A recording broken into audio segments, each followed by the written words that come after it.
നമ്മൾ തിരുവനന്തപുരം സദ്യയിലേക്ക് പ്രധാന ഐറ്റമായ ബോളിയാണ് ഉണ്ടാക്കുന്നത്. ഈസി ആയിട്ട് നമുക്ക് ചെയ്തെടുക്കാവുന്നതേ ഉള്ളൂ. അപ്പോൾ അതെങ്ങനെ ചെയ്യുന്നതെന്ന് നോക്കാം. അതിന് വേണ്ടിയിട്ട് ആദ്യം 1 കപ്പ് കടലപ്പരിപ്പ് വെള്ളത്തിൽ കുതിരാനിട്ട് വയ്ക്കാം. അതിനായിട്ട് ഒരു 5-6 മണിക്കൂർ വരെ നമുക്ക് വെച്ചിരിക്കാം.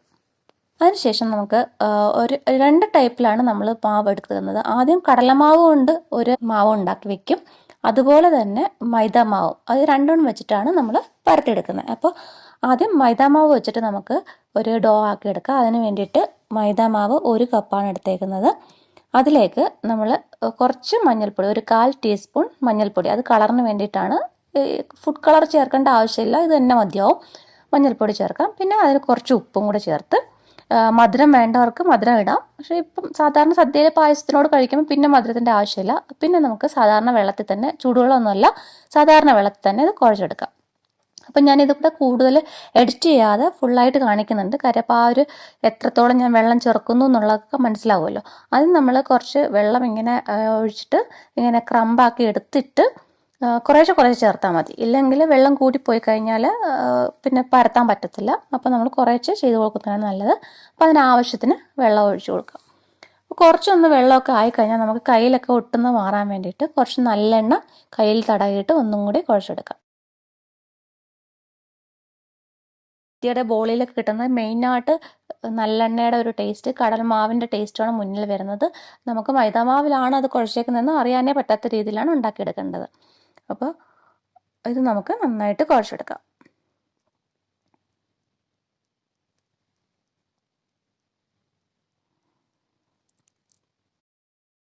അപ്പോൾ ഞാൻ കുറച്ച് നല്ലെണ്ണ ഇതുപോലെ കയ്യിൽ എടുത്തിട്ട് ഒന്ന് തടവി കൊടുക്കുക ചെയ്യുന്നത്. അപ്പം നമ്മുടെ കയ്യിൽ പറ്റിയിരിക്കുന്നതെല്ലാം പോവുകയും ചെയ്യും. നന്നായിട്ട് നമുക്ക് ഈസി ആയിട്ട് കുഴച്ചെടുക്കാനും പറ്റും.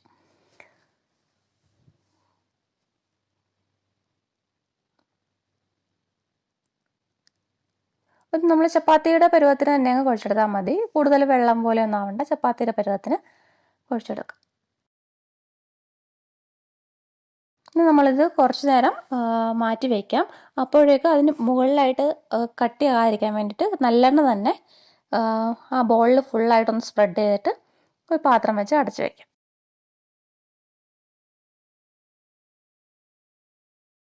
അതവിടെ ഇരിക്കട്ടെ. ഇനി നമ്മൾ അടുത്ത് ചെയ്യുന്നത് കുക്കറിലേക്ക് നമ്മൾ നേരത്തെ കുതിർത്ത് വെച്ചിരുന്ന കടലപ്പരിപ്പ് ഇടുക ചെയ്യുക. ഇപ്പം ഞാൻ 1 കപ്പ് കടലപ്പരിപ്പാണ് എടുത്തേക്കുന്നത്. അപ്പം ഞാൻ അതിനോട് 1 കപ്പ് വെള്ളം തന്നെ എടുക്കുക. പിന്നെ കുക്കറിൻ്റെ കപ്പാസിറ്റി അനുസരിച്ചും ഒക്കെ ചേർക്കാം. ഇപ്പോൾ ഇതിൽ കുറച്ച് മഞ്ഞൾപ്പൊടിയും കൂടി ചേർത്ത് ഒരു 2 വിസിൽ അടിക്കുമ്പോൾ തന്നെ എൻ്റെ കുക്കറിൽ നന്നായിട്ടാവുന്നുണ്ട്. കൂടുതൽ അങ്ങ് കുഴഞ്ഞു പോകണ്ട, നല്ല വേവിൽ കിട്ടാൻ വേണ്ടിയിട്ട് ഇങ്ങനെ ചെയ്യുന്നത് നല്ല. വെള്ളം കുറച്ച് ഇതുപോലെ ചെയ്തെടുക്കാം. ഇനി ബാക്കിയുള്ള വെള്ളം നമ്മൾ ഒന്ന് അരിച്ചെടുക്കുക ചെയ്യുന്നത്. അതൊരു അരിപ്പയിലേക്ക് മാറ്റാം. അതിൻ്റെ വേഗത്തിൻ്റെ പാകം കണ്ടാൽ നമുക്കറിയാം, ഉടഞ്ഞു പോവരുത്, അല്ലാതെ വെന്ത് കിട്ടണം. ആ ഒരു പരുവത്തിൽ എടുക്കണം. ഇപ്പോൾ കുക്കറിൽ അടിക്കണമെന്നില്ല, നന്നായിട്ട് കുതിർക്കുകയാണെങ്കിൽ കുക്കറിലല്ലാതെ എടുത്തെടുക്കാം. ഇതുപോലെ നമുക്ക് അരിച്ച് മാറ്റി വെച്ചിട്ട് നമുക്ക് മിക്സിയുടെ ജാറിലേക്ക് കുറേശ്ശെ ഇട്ട് ഇത് നന്നായിട്ട് പൊടിച്ചെടുക്കാം.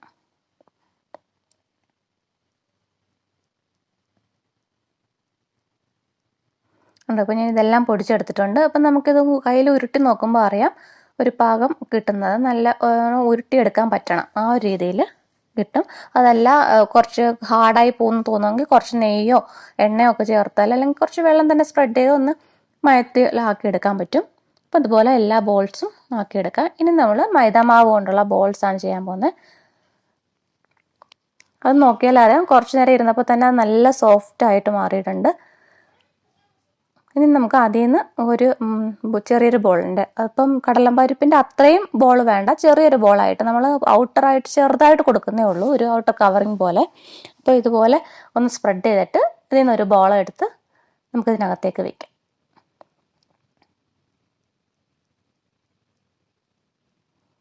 അപ്പം ഞാൻ ഒട്ടും കട്ടിയിലല്ല ഈ മൈദാമാവ് എടുത്തേക്കുന്നത്, ചെറുതായിട്ട് മാത്രമേ എടുത്തേക്കുന്നുള്ളൂ. അല്ലെങ്കിൽ നമുക്ക് മൈദാമാവിൻ്റെ ടേസ്റ്റ് ആയിരിക്കും മുന്നിൽ വരുന്നത്, ചപ്പാത്തിയൊക്കെ പോലെ. അപ്പോൾ ആ ഒരു ടേസ്റ്റ് അല്ലല്ലോ, കടലപ്പരിപ്പിൻ്റെ തന്നെ ടേസ്റ്റ് വരാൻ വേണ്ടിയിട്ട് ഇത്ര എടുക്കുന്നുള്ളൂ. പിന്നെ ഇതുപോലെ എക്സസ് ആയിട്ടുള്ളത് ഇതുപോലെ നമുക്ക് മുറിച്ച് മാറ്റിയെടുത്തിട്ട് നന്നായിട്ട് ബോളാക്കി പരത്തിയെടുക്കാം.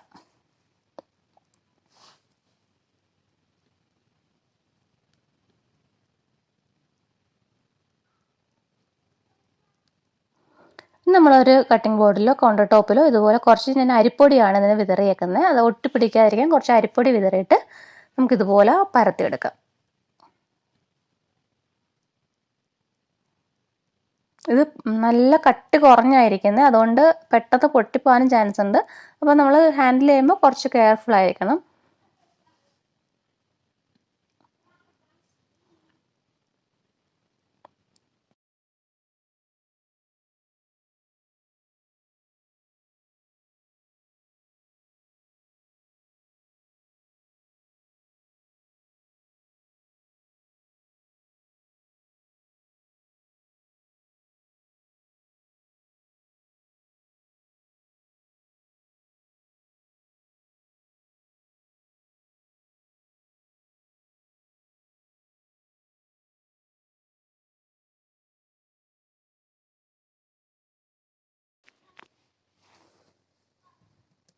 ഉണ്ട്. അപ്പോൾ ഇതുപോലെ നല്ല സോഫ്റ്റായിട്ട് തന്നെ പരത്തിയെടുക്കാമെല്ലാം. അതുപോലെ കട്ടിയും കുറച്ചാണ് പരത്തിയെടുത്തേക്കുന്നത്.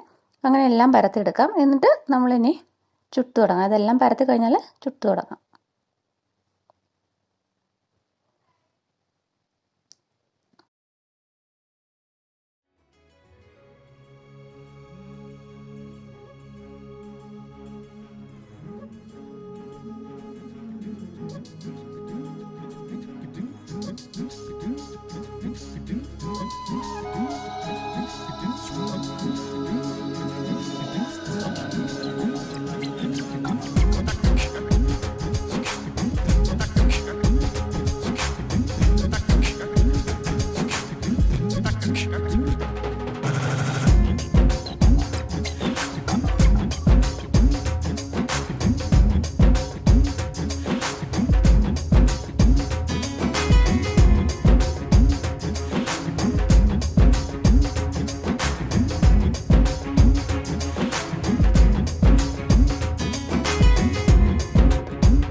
ബോൾ ചുട്ടെടുക്കാനായിട്ട് നമ്മൾ ദോശക്കല്ലിൽ ഇട്ട് കൊടുക്കാം.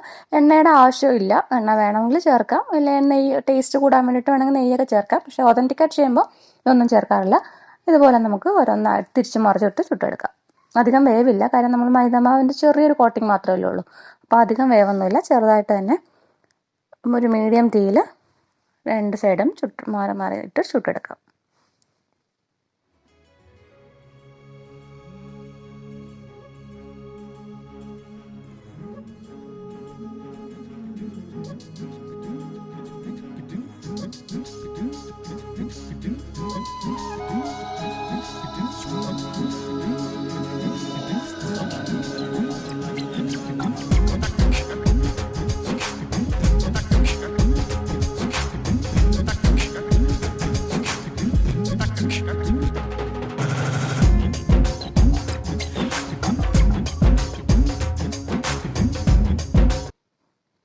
അപ്പോൾ ഈ വീഡിയോ ഇഷ്ടപ്പെട്ടെങ്കിൽ ലൈക്ക് ചെയ്യാനും ഷെയർ ചെയ്യാനും കമൻറ്റ് ചെയ്യാനും മറക്കരുത്.